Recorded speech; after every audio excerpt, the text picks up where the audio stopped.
Bueno, muy buenas, gracias por participar. Arrancamos con el módulo uno, que es el Bitcoin.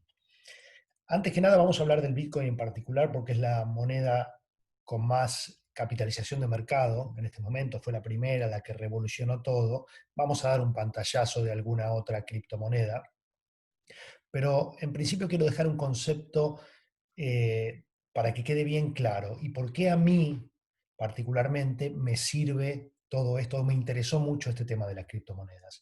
Las criptomonedas en sí son una revolución, vienen a cambiar lo establecido, a cambiar la forma de ver el dinero. Volvemos a tener la propiedad de nuestro dinero sin intermediarios, sin confiscaciones.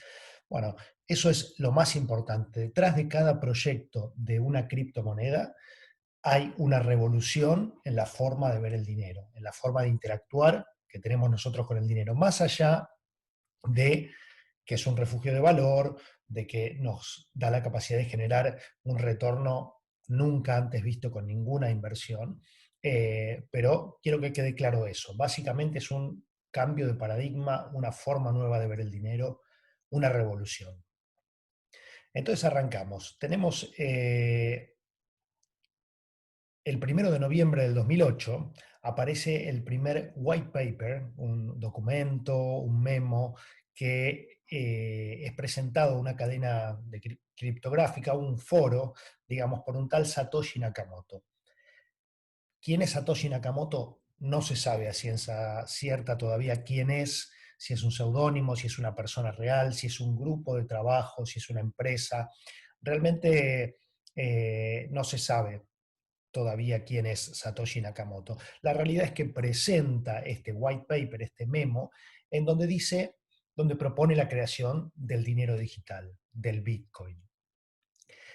¿Existía ya antes un dinero digital? No es lo mismo el dinero digital que nosotros tenemos en el banco, que es dinero fiduciario que lo podemos utilizar a través de una cuenta digital.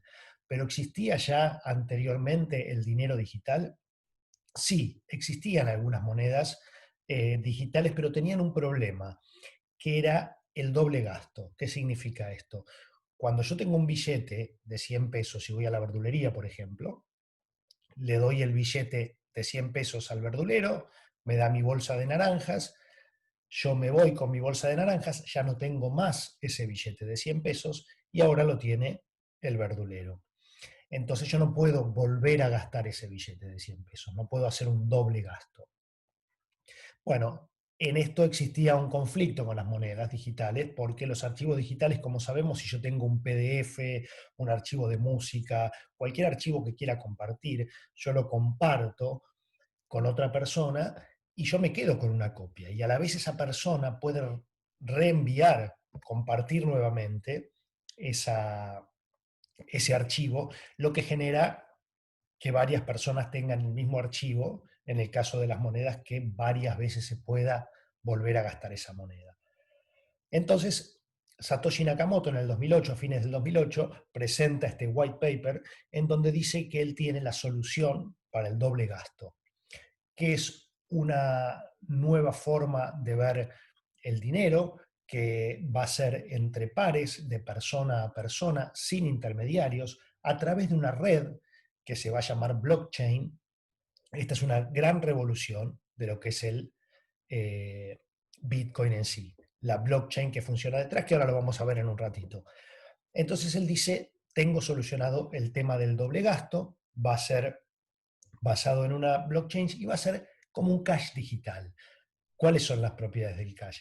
Que son anónimas, por ejemplo. Si yo tengo un billete de 100 pesos y voy a la verdulería, como decíamos antes, yo le pago al verdulero, me voy, el verdulero tiene el billete, yo no sé quién es el verdulero, cómo se llama, el verdulero tampoco sabe quién soy yo, cómo me llamo.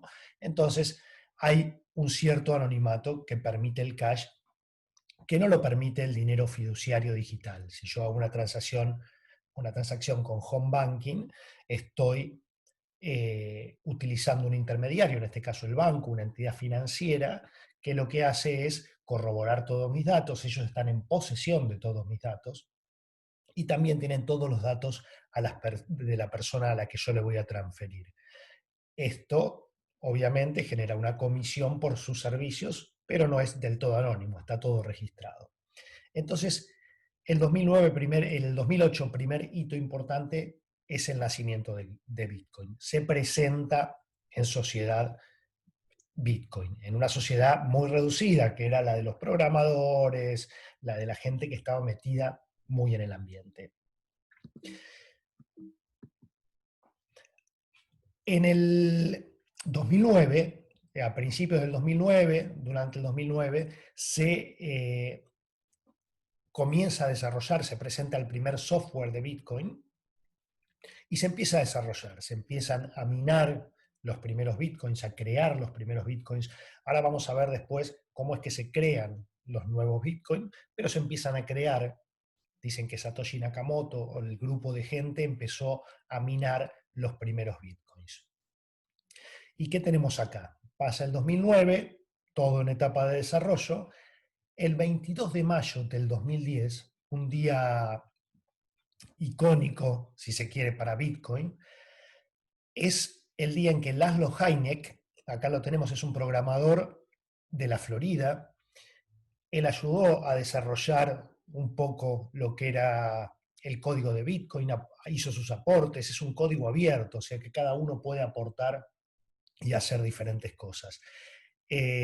Laszlo, una noche, en un grupo, en un foro del que él participaba, hace una propuesta. Él dice, y la podemos encontrar esta propuesta si buscamos en internet, está perfecto el mensaje que él manda aquel 22 de mayo del 2010. Él manda un mensaje y dice, tengo ganas de comer 2 pizzas grandes, voy a pagar 10.000 bitcoins al que me mande a mi casa esa pizza, esas pizzas. La pueden preparar, me las pueden mandar en un delivery, lo que se les ocurra. Pero yo quiero 2 pizzas grandes y voy a pagar 10.000 bitcoins por aquellas 2 pizzas. Claro que el Bitcoin era muy poco conocido, solamente en esos foros reducidos de gente que se dedicaba a estas cosas, programadores, desarrolladores. Entonces pone este posteo en el grupo y alguien toma este desafío, una persona en Inglaterra, y dice, bueno, ok, yo voy a comprar con mi tarjeta de crédito en Papa John's 2 pizzas y te las voy a enviar a tu casa. Entonces, esta persona gasta $41 con su tarjeta de crédito, le envía las pizzas a Laszlo a su casa, él las puede disfrutar con su familia y él cumple su parte del trato también, le envía 10.000 bitcoins a esta persona en Inglaterra. Esto es icónico, ¿por qué? Porque es la primera vez que el Bitcoin tiene un valor, que se le da un valor al Bitcoin. Antes no tenía un valor real, porque no se había hecho ninguna transacción con esto. Entonces, a partir de ese momento, 2 pizzas que valían $41 eran equivalentes a 10.000 bitcoins. Hoy en día, esos 10.000 bitcoins son 90 millones de dólares, 10 años después. Así es el crecimiento de Bitcoin, así fue el crecimiento de Bitcoin en solo 10 años, en donde una persona pagó 2 pizzas con 10.000 bitcoins y ya vemos la diferencia, ¿no? 90 millones de dólares al día de hoy.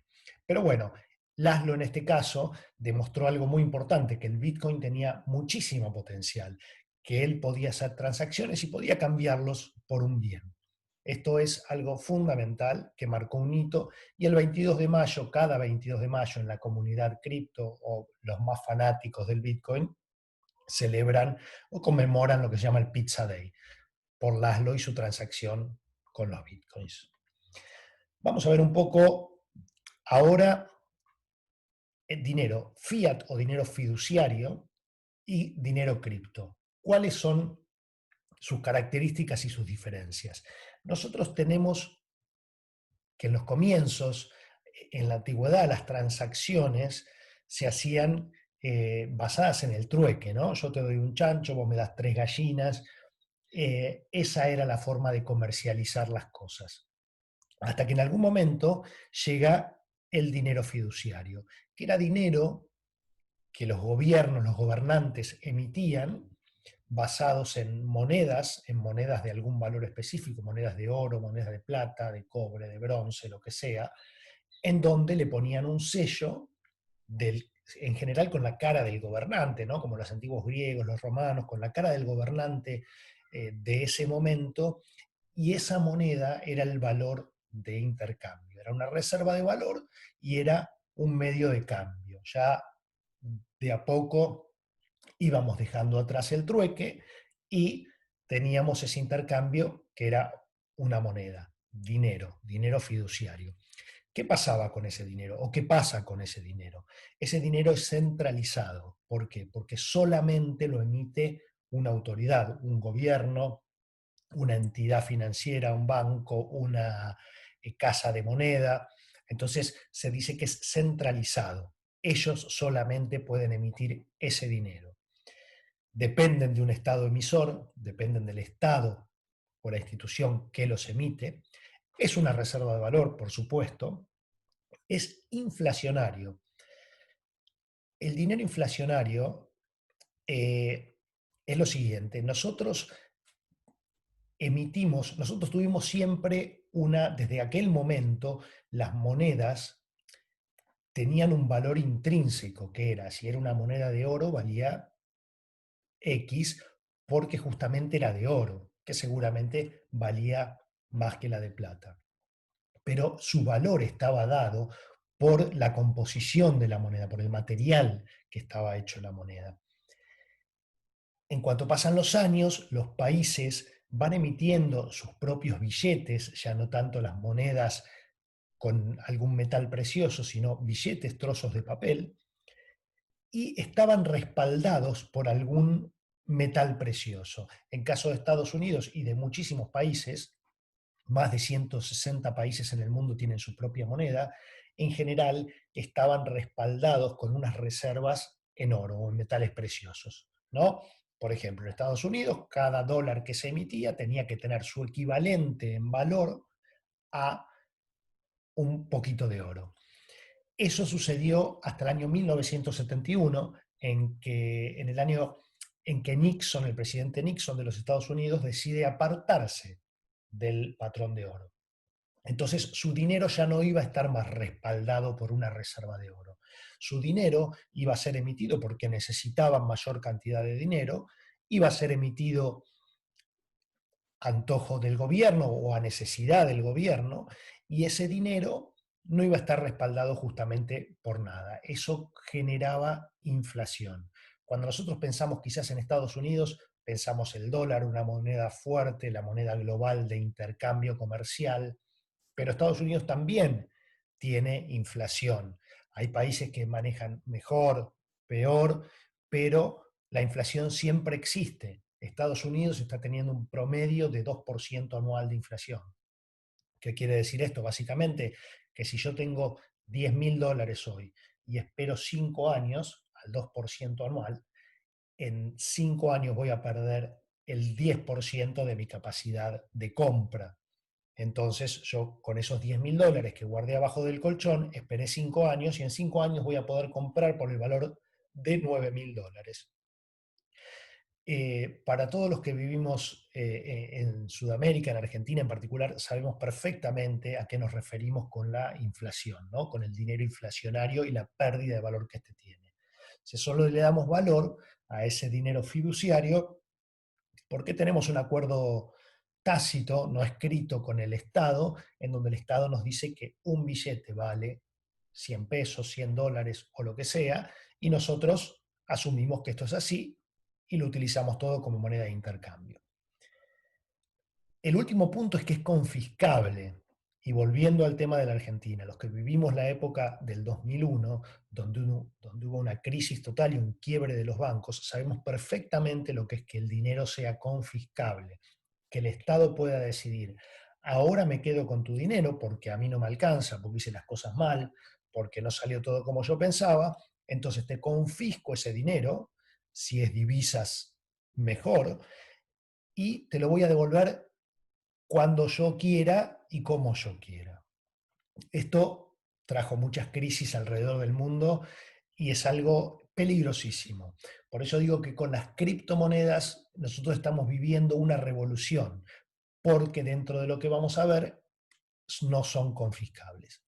Entonces, repasamos el dinero fiduciario, es centralizado, depende de un estado emisor, es una reserva de valor que sirve como intercambio comercial, es inflacionario y es confiscable. Pasamos a las cripto. Las criptomonedas son descentralizadas, o sea, no existe un estado ni una institución que las emita.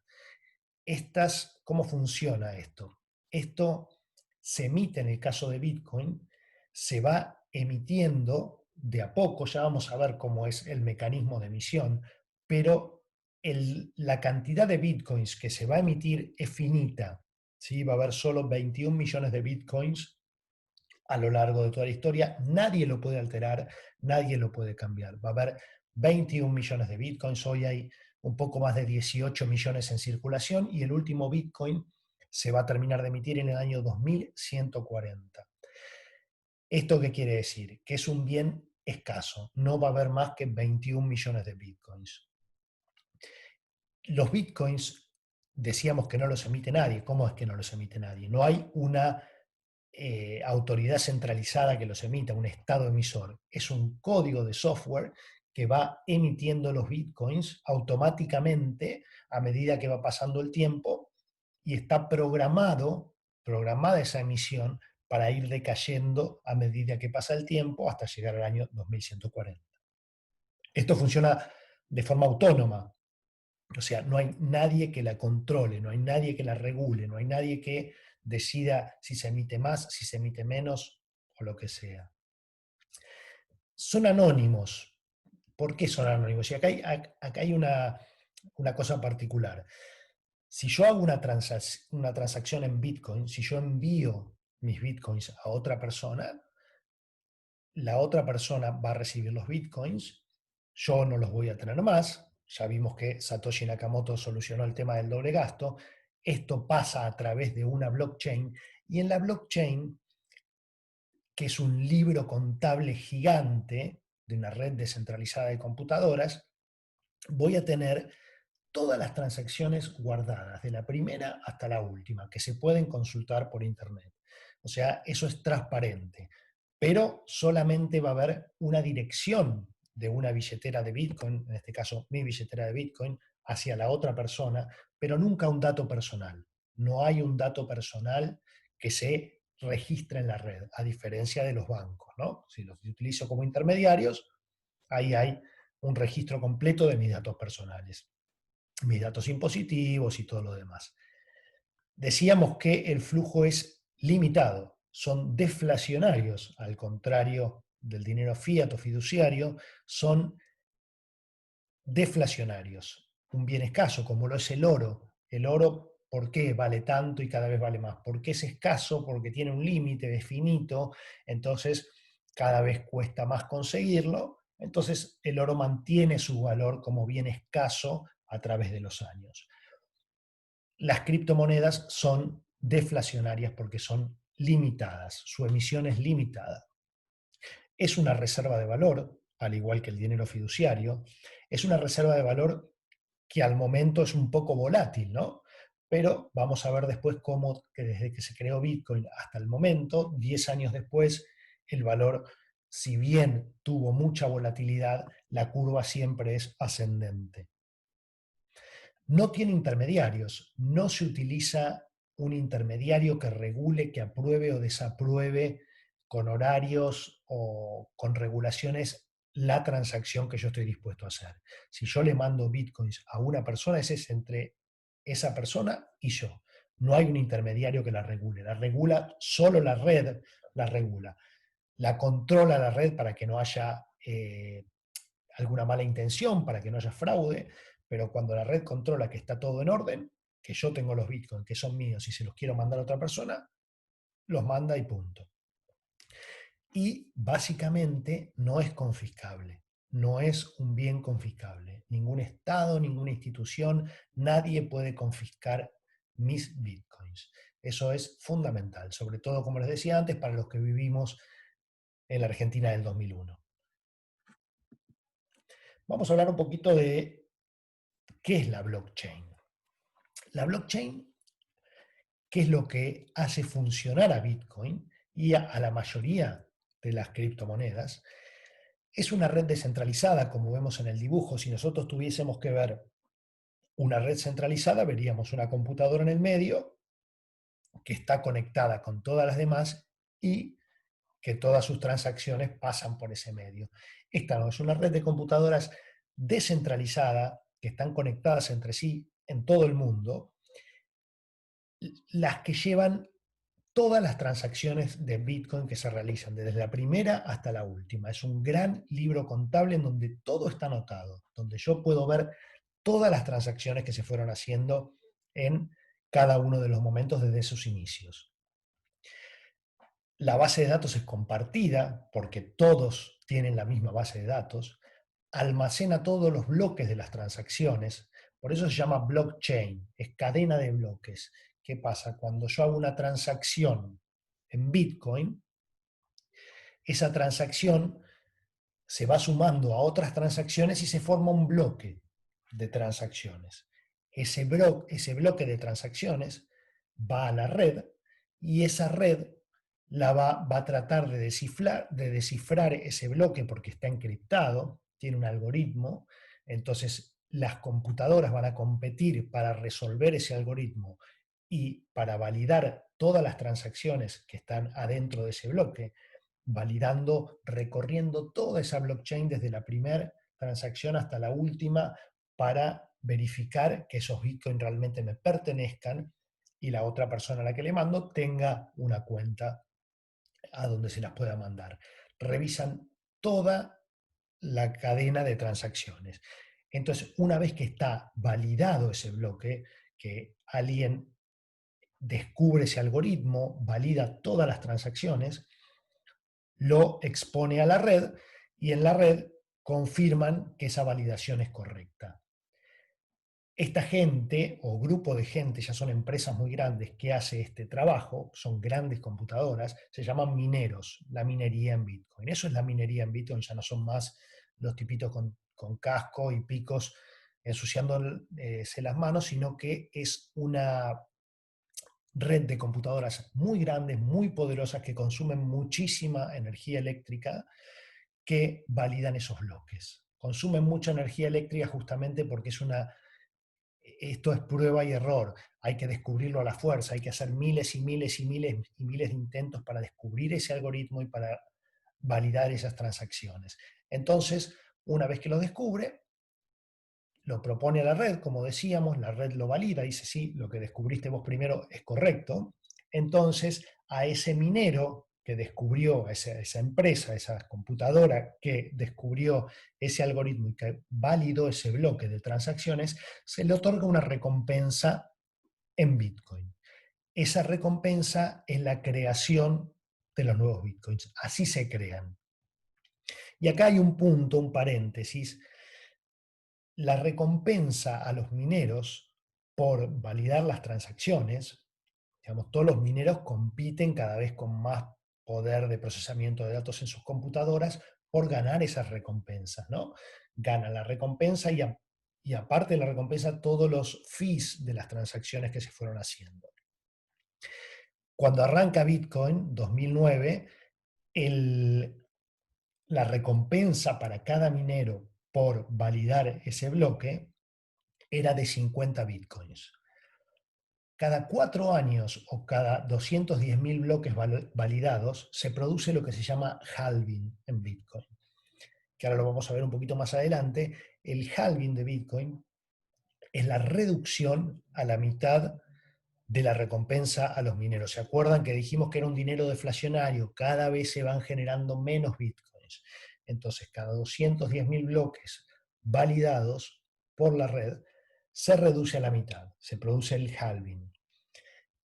Y dijimos que empezó con 50 bitcoins la recompensa a los mineros. En el 2013 aproximadamente se produjo el primer halving en donde redujo a la mitad, a 25 bitcoins, esa recompensa por bloque. Después en el 2017 se produce el segundo, que reduce a 12,5, y ahora en mayo del 2020 se produjo el tercer halving, que redujo a 6,25 Bitcoin la recompensa a los mineros. Claro que Esto hace que el dinero generado, que los bitcoins generados cada vez sean menos. Y lo que sucede, después lo vamos a ver en un gráfico, es que cada vez que nosotros vivimos un halving, poco tiempo después el precio aumenta muchísimo. ¿Por qué es esto? Porque se reduce la oferta, la demanda se supone que sigue igual o cada vez va creciendo a medida que la gente se va interesando en las criptomonedas y el precio aumenta, pasando desde que se creó Bitcoin a principios del 2009 hasta ahora, 2020, 11 años, y el Bitcoin pasó de valer nada a valer $10.000, pasando por picos de hasta $20.000. Bueno, entonces, la blockchain es una base de datos compartida, almacena todos los bloques de transacciones, es descentralizada, anónima, neutral, transparente y confiable. Y acá me gusta contar esta historia que para mí está buenísima porque me hizo entender perfectamente lo que es la blockchain. Acá vemos a la tribu Shap y las piedras Rai. Esa piedra redonda que ustedes ven ahí es una piedra Rai. Entonces, ¿cómo es esto? Resulta que hay unas islas en la Micronesia, ahí se llaman las Carolinas, en el Pacífico, en donde a finales del siglo XIX, principios del siglo XX, viajó un arqueólogo, un antropólogo, mejor dicho, y escribió algo muy interesante sobre la tribu que encontró ahí, la tribu Yap. Ellos tenían, por alguna razón, esta piedra como valor de intercambio. Para ellos, su valor de intercambio y su bien más preciado eran estas piedras, las piedras Rai. ¿Qué pasa? Esas piedras no se conseguían en esta isla. Ellos tenían que navegar en sus balsas hasta otra isla cercana donde trabajaban las piedras, sacaban esas piedras, las pulían, las decoraban, les hacían esos agujeros en el medio y después las volvían a transportar a su isla. Claro que había piedras desde 30 centímetros de diámetro hasta los 4 metros, como veíamos en la foto anterior. Llegó un momento que esas piedras no era práctico moverlas o trasladarlas a la casa de cada una de las personas que vivían en la tribu, entonces ellos hicieron un consenso y dijeron, bueno, las piedras van a ser de propiedad del que sea y se pueden quedar en donde estén, para que no haya que trasladarlas. Entonces, la piedra que está allá en la playa de Juancito, la que está ahí al lado de la cascada es de Pedrito, y así con todas las piedras. Entonces, ellos que no contaban con escritura empiezan a pensar cómo podían hacer para llevar un registro de cuál era la propiedad de cada una de las piedras. En principio pensaron en un registro centralizado, dijeron, bueno, vamos a decirle al miembro más viejo de la tribu, al más memorioso, al más confiable, que lleve un registro mental de todas las propiedades de todas las piedras, entonces cuando alguien quiere hacer una transacción, vamos, le decimos a este señor, y este señor nos dice, sí, la piedra es tuya, y ahora pasa a ser de él, y lo actualiza en su mente. Esto tenía un problema. El problema era que ese señor se podía morir, se podía enfermar, podía perder la memoria, podía ser corrompible.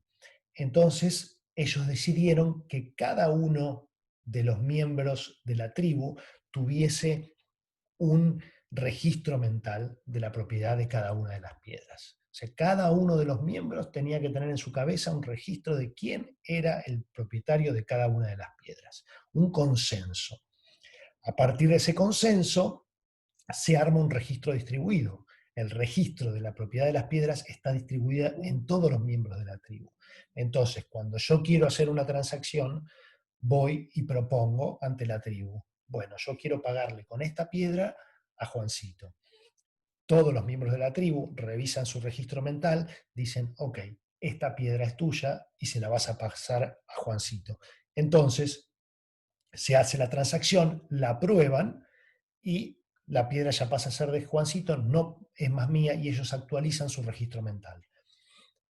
Bueno, esto es la blockchain, el consenso distribuido, un registro distribuido de la información, en donde yo puedo corromper a un miembro, a dos, puedo armar ahí a alguna junta mafiosa, pero el resto de la red no me lo va a validar, porque acá hay muchas personas que tienen que validar que esa información sea cierta. Así es como funciona la blockchain. Acá tenemos el halving de Bitcoin. lo que hablábamos antes. Ahí vemos como casi prácticamente hasta lo que hablamos del ASLO 2010 tenía muy poco valor el Bitcoin. Hacia fines del 2010 empieza a arrancar. 2013 ocurre el primer halving. Hasta ahí se crearon 10.500.000 Bitcoins entre el 2009 y el 2012. Se produce el primer halving y el precio, miren cómo empieza a aumentar, con picos, ¿no? Volátiles, va para arriba, va para abajo, sube, baja, pero básicamente siempre ascendente la tendencia. Se crean 5.250.000 bitcoins en el próximo periodo, del 2012 al 2016, y se produce el segundo halving, la segunda recompensa, en donde se baja a 12,5 bitcoins de premio a los mineros que resuelvan el acertijo de cada bloque. Pasa el tiempo, se producen 2.625.000 bitcoins, ¿no? Cada vez se va produciendo la mitad de bitcoins hasta llegar al año 2140 que se produzca el último. Y en 2020 vivimos el tercer y último halving, por ahora, ¿no? El próximo será en el 2024, después de 210.000 bloques validados, como veíamos antes, y esperamos que la tendencia sea como viene hasta ahora, con volatilidad pero siempre ascendente. Por eso es un muy buen momento para invertir hoy, este año.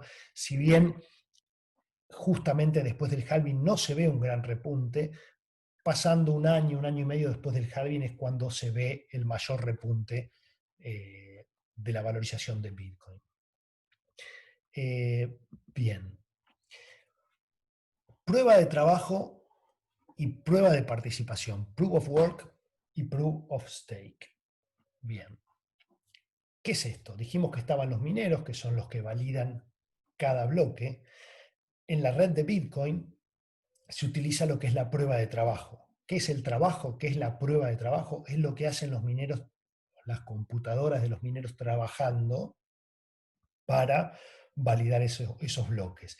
Entonces, se dice que la prueba de que todo esto está validado es con trabajo, ¿no? Con el trabajo de las poderosas computadoras que validan estos acertijos. Se utilizan poderosas computadoras, el primer minero que resuelve el bloque se lleva la recompensa, como ya lo vimos, consume muchísima energía, muchísima, no es una computadora hogareña. Se dice que por cada transacción de Bitcoin se consume como 1,2 de la energía de un hogar promedio diaria. O sea, a esos niveles estamos hablando. Se consume muchísima energía.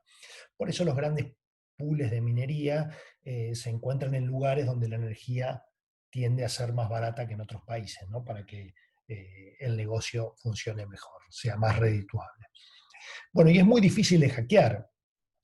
En la blockchain se utiliza esta prueba de trabajo, proof of work, porque requiere mucha energía para hackear algo que quizás en beneficio sea inferior o igual a la energía que consumí para hackearlo, porque yo necesito tener mucha potencia de computadoras para poder hackear, y una vez que un bloque está validado y está encriptado nuevamente, ya no se puede modificar, porque los bloques van encadenados entre sí, y si yo modifico un bloque, se modifican los posteriores, y eso la red, como vimos, la tribu, no nos lo va a probar.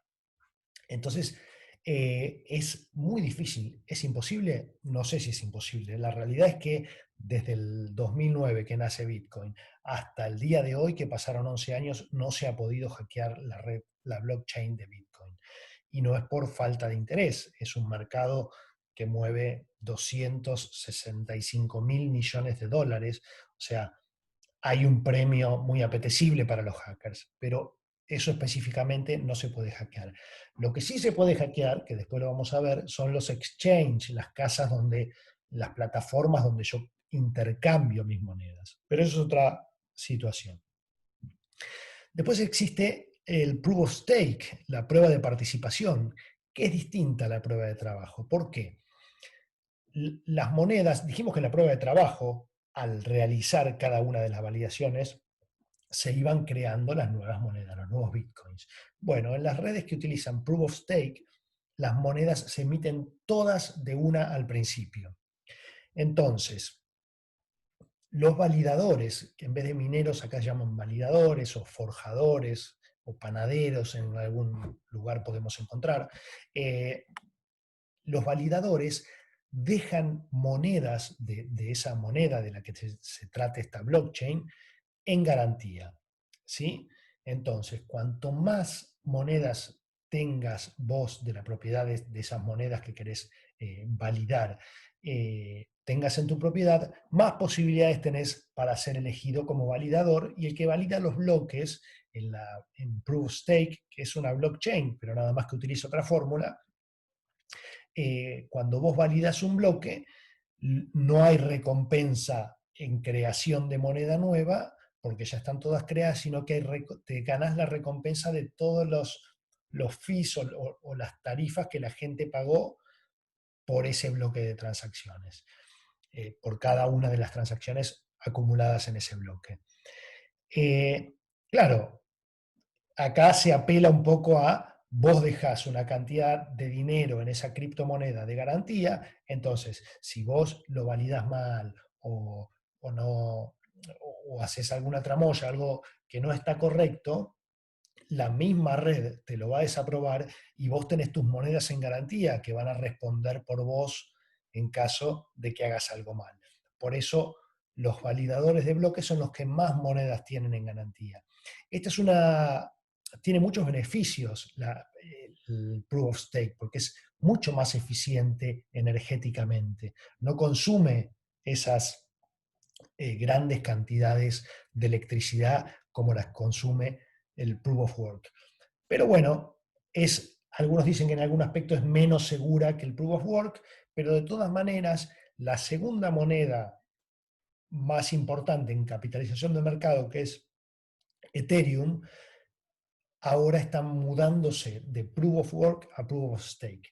Entonces esto se supone que va a también traer una revalorización del Ethereum, va a traer una nueva forma de ver las cosas, más amigables con el medio ambiente, y pasaremos a ver cómo funciona todo esto. Por ahora lo más seguro, lo más confiable, lo más transparente y neutral es Proof of Work, que es la que utiliza Bitcoin con su blockchain. Bueno, vamos a ver ventajas y desventajas. Por último, para ir cerrando este capítulo. Con los bitcoins, ¿qué puedo hacer? Envíos a cualquier parte del mundo instantáneamente en cualquier momento. Esto es un mercado que está 24/7, los 365 días del año. Cualquier momento yo puedo hacer una transacción y en menos de 10 minutos va a llegar a cualquier lugar del mundo con una tasa muy, muy baja.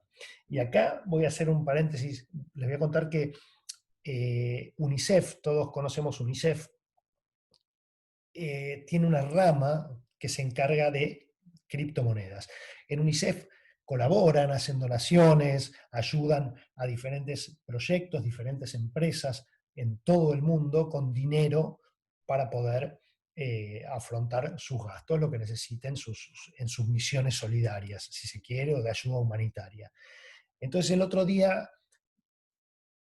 UNICEF saca una nota, un anuncio, en donde la persona encargada de la parte de criptomonedas había anunciado que ellos tuvieron que hacer, o querían hacer, o tenían que hacer una donación, una colaboración con dinero a 8 sociedades diferentes, a 8 instituciones diferentes en 7 países del mundo distinto. A cada uno le iban a dar $30.000.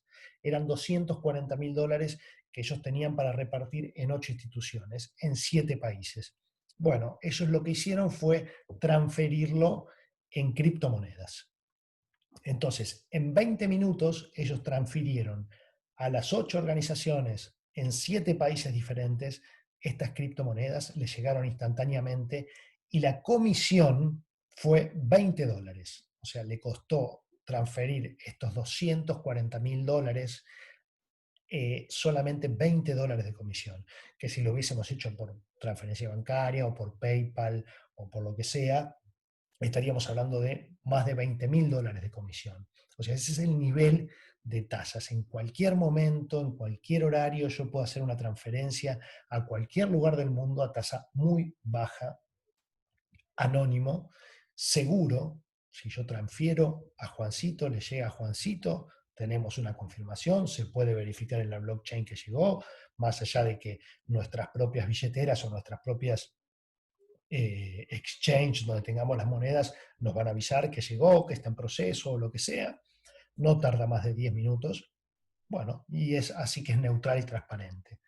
Algunas desventajas, si se quiere, el grado de aceptación todavía no es muy grande, recién es algo muy poco conocido por, por la mayoría de la gente. Si bien hace 11 años que esto está desarrollándose y ha aumentado su valor exponencialmente y cada vez hay más utilización de esto, todavía tiene un grado de aceptación bajo relativamente con otros mercados, ¿no? Es volátil, sí, el precio sube, baja, pero como vimos también siempre ascendente. Así que la volatilidad es propia de las criptomonedas en estos momentos de desarrollo, como lo es la del mercado con cualquier cosa que pase, por ejemplo el COVID-19, los mercados caen, bajan, suben, lo que sea. Está el desarrollo en curso, entonces se sigue desarrollando continuamente aplicaciones y hay hackeo de exchange o pérdida de claves personales. Después vamos a ver que yo voy a poder guardar en una billetera de Bitcoin, hay varios tipos de billeteras, mis Bitcoins para no tenerlos en la red o en ninguna página por miedo al hackeo en los exchange. Y se han perdido más Bitcoins porque la gente ha olvidado sus palabras claves, que son 24 palabras claves que uno tiene que tener para acceder a esa billetera, es como un nivel de seguridad alto. Bueno, se han perdido más bitcoins que son irrecuperables por pérdida de las palabras claves que por hackeos. Bueno, esto en grandes rasgos fue el módulo 1, que es el Bitcoin. Vamos a seguir con el módulo 2.